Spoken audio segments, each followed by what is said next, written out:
لله وحده لا شريك له والصلاة والسلام على من لا نبي بعده أما بعد فأعوذ بالله من الشيطان الرجيم بسم الله الرحمن الرحيم اليوم أكملت لكم دينكم اللهم صل على محمد وعلى آل محمد كما صليت على إبراهيم وعلى آل إبراهيم إنك حميد مجيد اللهم بارك على محمد وعلى آل محمد كما باركت على إبراهيم وعلى آل إبراهيم إنك حميد مجيد۔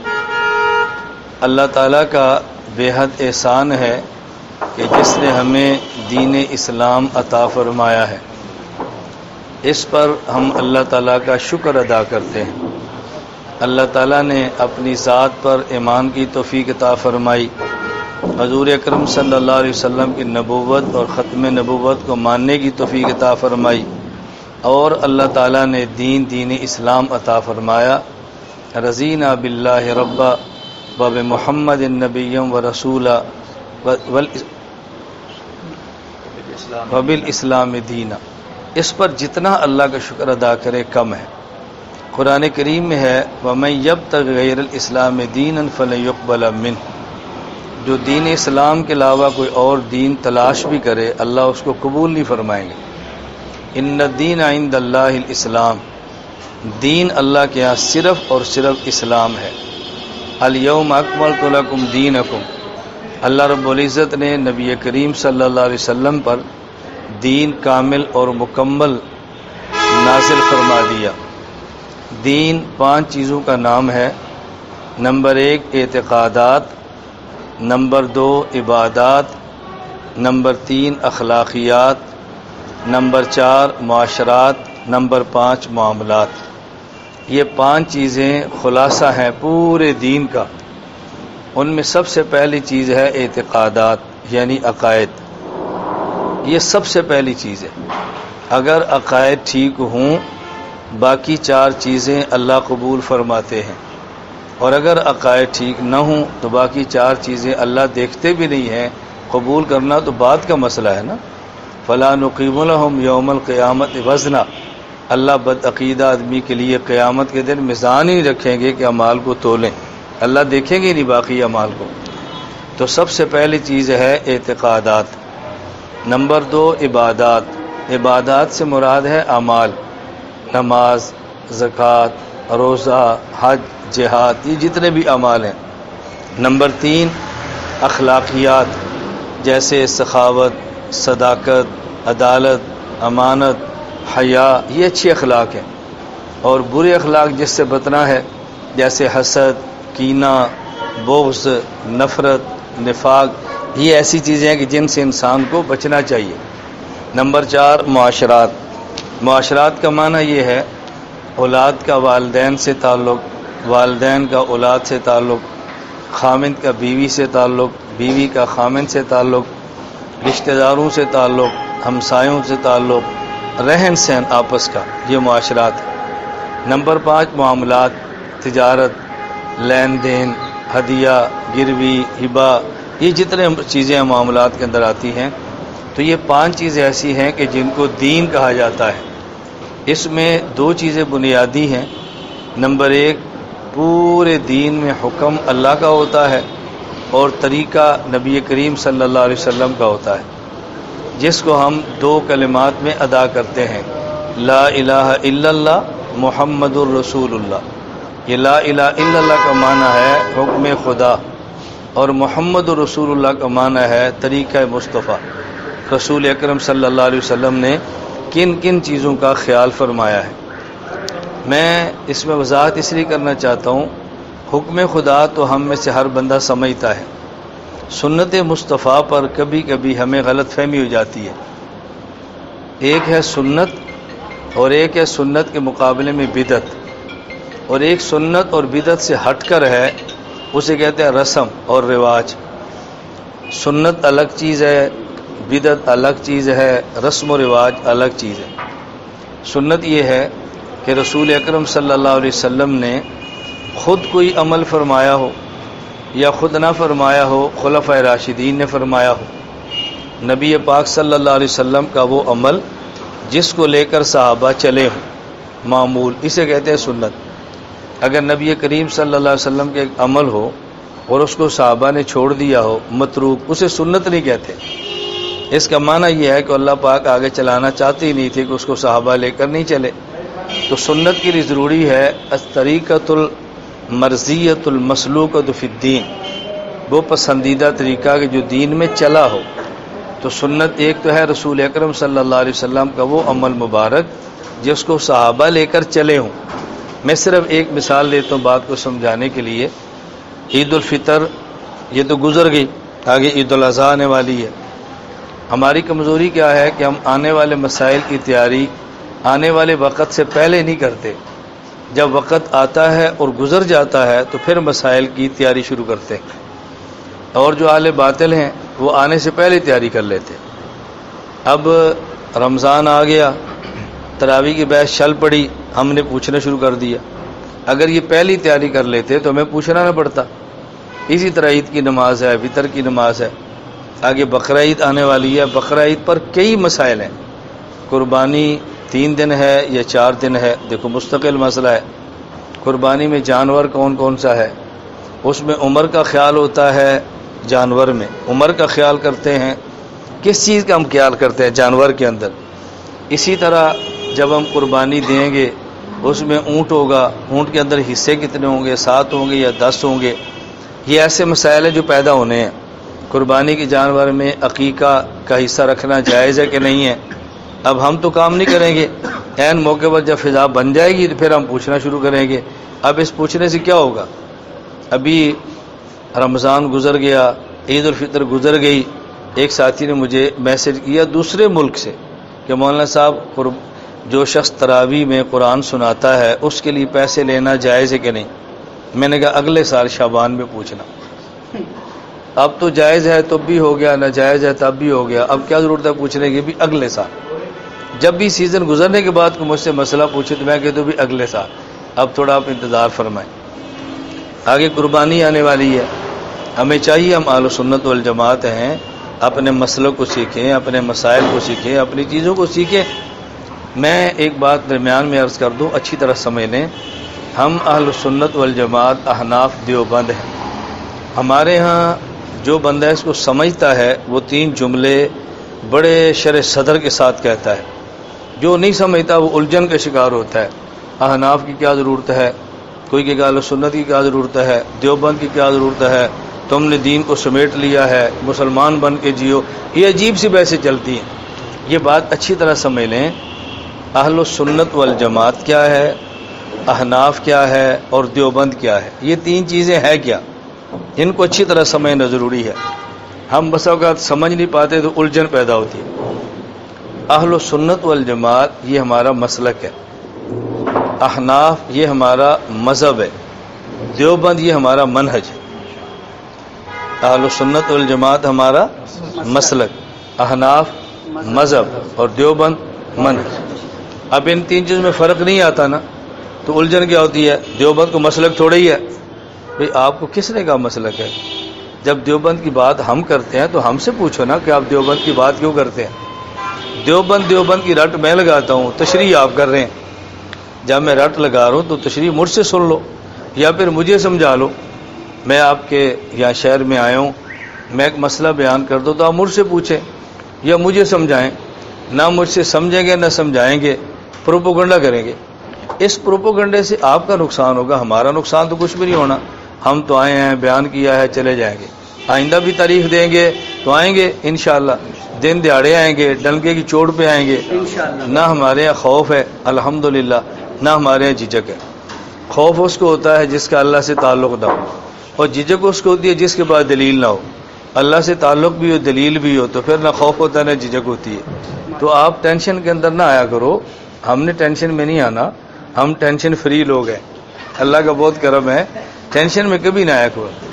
اہل سنت والجماعت یہ مسلک ہے، احناف یہ مذہب ہے اور دیوبند میں نے سوات جانا ہے، یہ میری منزل ہے، اسے کہتے ہیں مسلک۔ کس راستے سے جانا ہے؟ یہاں سے میں جاؤں تھاکوٹ اور تھاکوٹ سے آگے بشام اور بشام سے سوات، میں جاؤں مانسیرا، ایبٹ آباد، ہری پور، مردان اور سوات۔ یہ کیا ہے؟ مذہب۔ اگلا مسئلہ ہے کہ گاڑی کو کس سپیڈ سے دوڑانا ہے، اسے کہتے ہیں منہج۔ اب دیکھو سوات مسلک الگ چیز ہے، مذہب الگ چیز ہے، اور منہج، تو ان تینوں میں فرق میں مثال دے رہا ہوں، بھی آپ کو نہیں آ رہا، اور لڑائی آپ مجھ سے کر رہے ہیں، پھر مجھ سے بھی نہیں کر رہے، دائیں بائیں کر رہے ہیں، مجھ سے کی ہوتی تو شاید بات سمجھ آ جاتی۔ میں بہت سارے احباب کو کہتا ہوں کہ لوگ میرے متعلقین کے پاس جاتے ہیں، میرے پاس نہیں آتے، ان کو خدشہ ہوتا ہے بھی اس کے پاس گئے نا تو ہم ٹھیک ہو جائیں گے، کیونکہ ہم نے ٹھیک نہیں ہونا نا، لہٰذا اس کے متعلقین کے پاس جاؤ۔ میں نے کہا یہ یاد رکھ لینا، آپ ٹھیک ہوں یا نہ ہوں، ہمارے تعلق والوں کو آپ خراب نہیں کر سکتے انشاءاللہ۔ اس کی وجہ کہ ہم نے گولی، گالی، بدتمیزی، بے ادبی، گستاخی ہم نے یہ نہیں دی، ہم نے اپنے ماننے والے کو دلائل کی طاقت دی۔ دلائل کی طاقت والے کو الجھانا بہت مشکل ہے۔ آپ بدتمیز کو آپ سمجھا لیں گے، بد اخلاق کو سمجھا لیں گے، ویسے کیسے سمجھائیں گے؟ میں خیر عرض کر رہا ہوں، اللہ میں بات سمجھنے کی توفیق عطا فرمائے۔ میں مثال دینے لگا تھا، قربانی آ رہی ہے، ہم کہتے ہیں اونٹ میں 7 حصے ہیں، غیر مقلد کہتے ہیں 10 حصے ہیں۔ وہ حدیث پیش کریں گے جی ترمذی میں ہے، صحابہ خود فرماتے ہیں ہم نے حضور کے ساتھ قربانی کی ہے، ابن عباس فرما رہے ہیں، اور ہم 10 شریک تھے۔ اب آپ الجھن کے اندر مبتلا ہوئے، ترمذی کی حدیث ہے، اس کا کیا جواب دیں؟ میں نے کہا کتنا آسان جواب ہے، حضرت امام ترمذی رحمۃ اللہ علیہ نے پہلے 10 حصوں والی حدیث بیان کی ہے، اس کے بعد 7 والی بیان کی ہے، حضرت جابر سے لائیں، تو پہلے 10 والی اور بعد میں 7 والی۔ میں جو بات سمجھانا چاہ رہا ہوں، 10 والی کے بہت جواب ہے، میں بہت نہیں دے رہا، میں نے ایک نقطہ سمجھانا تھا۔ امام ترمذی 10 والی نقل کے بعد 7 والی نقل کرتے ہیں، پھر کہتے ہیں والعمل علی ھذا عند اہل العلم من اصحاب النبی صلی اللہ علیہ وسلم۔ وہ جو 10 والی تھی نا وہ متروک ہے، اور جو 7 والی تھی نا یہ معمول ہے۔ اب سنت کسے کہیں گے؟ جو معمول ہے۔ میں ایک نقطہ سمجھا رہا تھا کہ سنت کا معنی یہ ہوتا ہے نبی پاک کا عمل ہو اور معمول ہو، متروک نہ ہو، اور یا پھر خلیفہ راشد کا عمل ہو۔ اور یہ یاد رکھنا، خلیفہ راشد کا اجتہاد سنت تب بنتا ہے جب اس اجتہاد کو سب صحابہ قبول فرمائیں۔ اگر خلیفہ راشد کا اجتہاد ہو اور باقی صحابہ قبول نہ فرمائیں، وہ اجتہاد ہوتا ہے جس سے اختلاف کا مجتہد کو حق حاصل ہے، اور جب صحابہ اس کو اپنا لیں پھر وہ خلیفہ کا اجتہاد نہیں رہتا، وہ سنت خلیفہ بن جاتی ہے، اور اس کو ماننا سب کے ذمہ ہوتا ہے۔ اب یہ بنیادی نقطہ سمجھ آئے گا نا تو آپ کے ہزاروں اشکالات دور ہو جائیں گے۔ ہم کہتے ہیں بھئی یہ دوسری اذان عثمان غنی نے شروع کرائی ہے، تو خلیفہ راشد ہے، اللہ کے نبی کا حکم ہے علیکم بسنتی و سنت الخلفاء۔ اب لوگ آپ کے سامنے پیش کریں گے، حضرت عمر مسجد میں تھے، آپ نے کہا کہ حق مال اتنا ہونا چاہیے، اس سے زیادہ نہیں ہونے چاہیے۔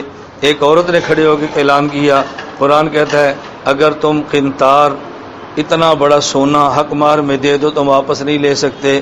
عمر قرآن اجازت دیتا ہے اتنے حق مار کی، تم کون رکنے والے؟ عمر فرماتے ہیں دیکھو اس عورت نہ ہوتی عمر تباہ ہو جاتا۔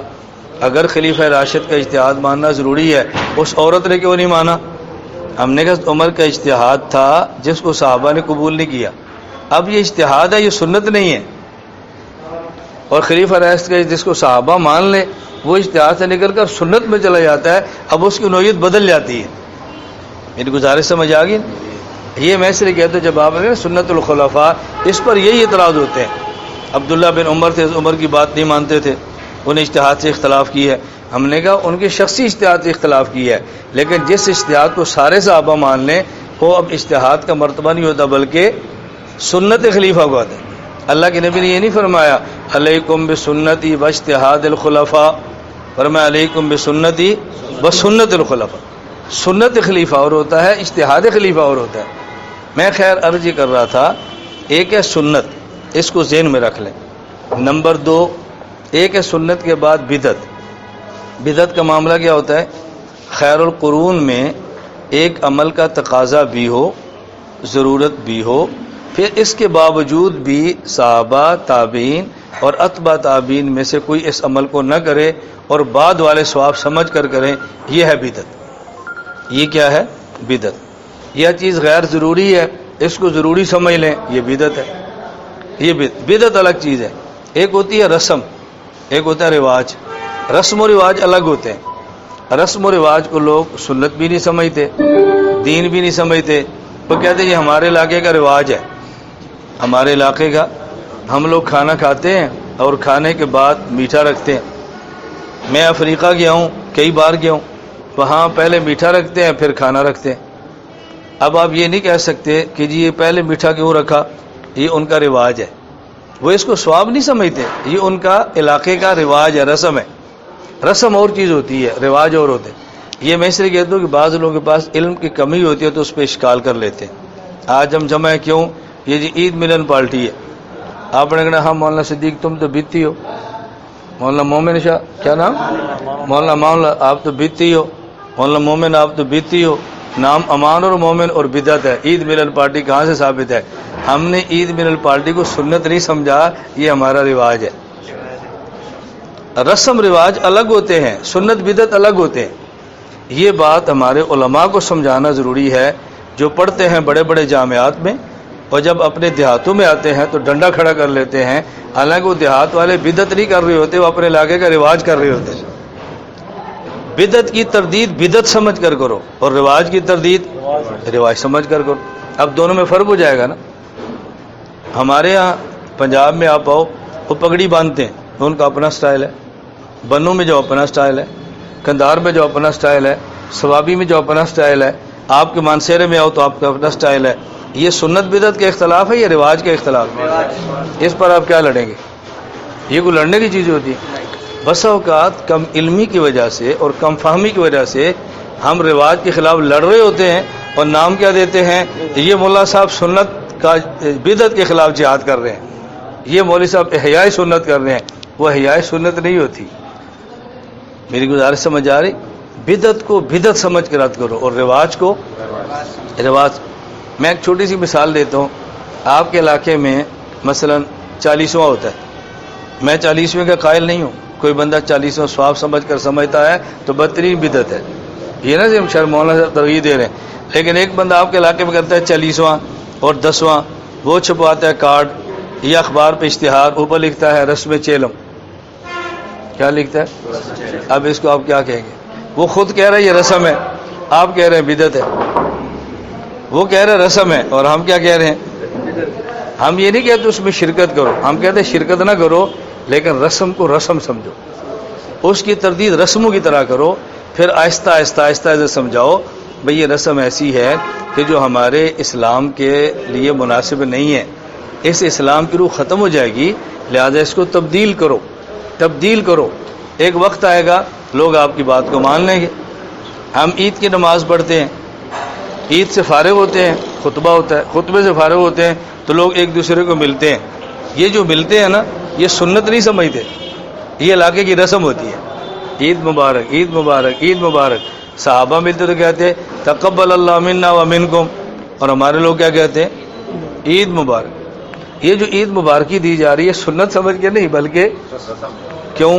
عید ہمارا ایک مسنون دن ہے, خوشی کا دن ہے, مسلمانوں کے اسلامی تہوار ہے. اس موقع پر جب دو مسلمان ایک دوسرے کو ملیں گے کچھ تو کہیں گے نا. اب کیا کہیں گے؟ وہ کیا کہیں؟ کچھ تو کہیں گے نا. تو وہ اس کو اپنی رسم سمجھ رہے ہوتے ہیں اور ہم کہتے ہیں نہیں تو بدعت ہے. اور پھر بعض چیزیں ایسی ہوتی ہیں کہ جو شریعت سے متصادم بھی ہوتی ہیں لیکن اس کو ختم کرانے کا خاص طریقہ ہوتا ہے. مثلا ہمارے یہاں عید کی نماز ہوتی ہے اور نماز کے بعد بعض علاقوں میں لوگ دعا مانگتے ہیں, بعض علاقوں پر دعا نہیں مانگتے. اب جو دعا مانگتے ہیں ہمارے بعض خود مشائخ لکھتے ہیں بھئی یہ نماز ہے, نماز کے بعد دعا ثابت ہے, ہم اس پر قیاس کر کے مان لیتے اور قیاس دلیل شرعی ہے. آپ کے جو اہل بدعت کہتے ہیں جنازے کے بعد ہم قیاس کریں گے. ہم نے کہا نہیں, جنازہ نماز نہیں, وہ خود دعا ہے. نماز کے بعد دعا, اس پر قیاس کرنا دعا کے بعد دعا کو, یہ قیاس مال فارق ہے. یہ آپ اہل بدعت کو سمجھاؤ نا, سمجھا خود نہیں سکتے اور اعتراض اپنے مشائخ پر کر دیں گے. دیکھو جی اگر ہم نے عید کے بعد دعا مانگی, ہم نے فرض نماز پر قیاس کر لیا, تو بریلوی جنازے کے بعد مانگتے ہیں پھر وہ بھی قیاس کریں گے. تو ان کو سمجھاؤ نا تمہارا قیاس غلط ہے. ہم ان کا قیاس ہونا غلط نہیں سمجھائیں گے بلکہ اپنے اکابر کے خلاف بولنا شروع کریں گے ہمارے اکابر نے ٹھیک نہیں لکھا. میری گزارش سمجھ آ رہی؟ توجہ رکھیں. میں نے کہا میں نے بہت تھوڑی بات کرنی ہے, میں نے آگے وقت پہ پہنچنا ہے. میں صرف بات سمجھا رہا ہوں. اب ہمارے ہاں بھی دعا ہوتی ہے، ہم سمجھتے بھی نہیں ہونی چاہیے. میں نے کیسے ختم کرائی ہے؟ میرا عید کا بیان ہوتا ہے، بالکل بیان کی اختتام، لوگ آ جاتے ہیں، بیان چل رہا ہے. میں کہتا ہوں بھئی جمعہ اور عید میں کچھ فرق ہے. ایک فرق یہ ہے کہ جمعے میں اذان ہوتی ہے اور تکبیر ہوتی ہے، اور عید میں اذان بھی نہیں ہوتی، تکبیر بھی نہیں ہوتی. فرق سمجھ آ گیا؟ جمعے میں فرق یہ ہے کہ وہاں نماز خطبہ پہلے ہوتا ہے، نماز بعد میں ہوتی ہے، اور عید میں نماز پہلی ہوتی ہے، خطبہ بعد میں ہوتا ہے. یہ فرق چل رہے ہیں. اسی طرح فرق یہ ہے کہ جمعے کے دن جمعے کی نماز کے بعد دعا ہوتی ہے، اور عید کے بعد دعا نہیں ہوتی، خطبے کے اندر ہوتی ہے. یہ فرق ہے. مسئلہ حل ہو گیا. لو جی سلام پھیرا، بات ختم ہو گئی، کوئی بھی دعا کا تقاضا نہیں کر رہا. کیوں؟ ہم نے ختم کی ہے لیکن فرق بیان کر کے ختم کی. اور آپ نے ختم کیسے کرنی ہے؟ بدعت ہے. انہوں نے کہا ساڈا ابا بیتی سی، ایڈا 50 سال تو امام صاحب کیتا ہے، بدعت سی، تو نواں آ گیا. لڑائی پا گئی نہیں. میرا مقصد یہ ہے اگر آپ چیز کو غلط سمجھتے ہیں، اس کو ختم کرنے کا بھی سلیقہ ہوتا ہے. لڑ کے ختم کرنا کو ضرور ہوتا ہے، آپ اس کو ختم کرنا ہے، یہ لڑنا ضروری ہے. ہمارے ایک مزاج ہے، آپ میرے یہاں تشریف لاؤ، دور سے تیر برسانے کی بجائے تم بدعات کے خلاف کام کرتے ہو، میرے آؤ. ہمارے ہاں میرے نکاح کے بعد بھی ہمارے 2 رجسٹر تھے، اہل بدعت کا الگ تھا، ہمارا الگ تھا. آج انہی کے بیٹوں کی داڑیاں ہیں، انہی کے بیٹے مجھ سے مرید ہیں، پوری ایک مسجد کا خرچہ ان کا ہے، امام اور خطیب ہمارا ہے. بدعت ختم ہوگی. میں گزارش کرتا ہوں، میں آپ سے بہت دور بیٹھا ہوں، شاید آپ کو ہمارا کام سمجھ نہ آئے. ہم پوری ترتیب یہ بنا رہے ہیں بھی اہل حق اپنا صحیح عقیدہ اس انداز میں پھیلائیں، لڑائی کی نوبت بھی نہ آئے، ٹکراؤ بھی نہ ہو، لیکن مسئلہ ٹھیک ہو، مسئلہ غلط نہ ہو، ترتیب ایسی بناؤ. اللہ تعالی ہم سب کو حسن ترتیب کے ساتھ اپنے اکابر کے منہج پر رہتے ہوئے کام کرنے کی توفیق عطا فرمائے. اللہ تعالی ہم سب کو قبول فرمائے. دعا فرمائے.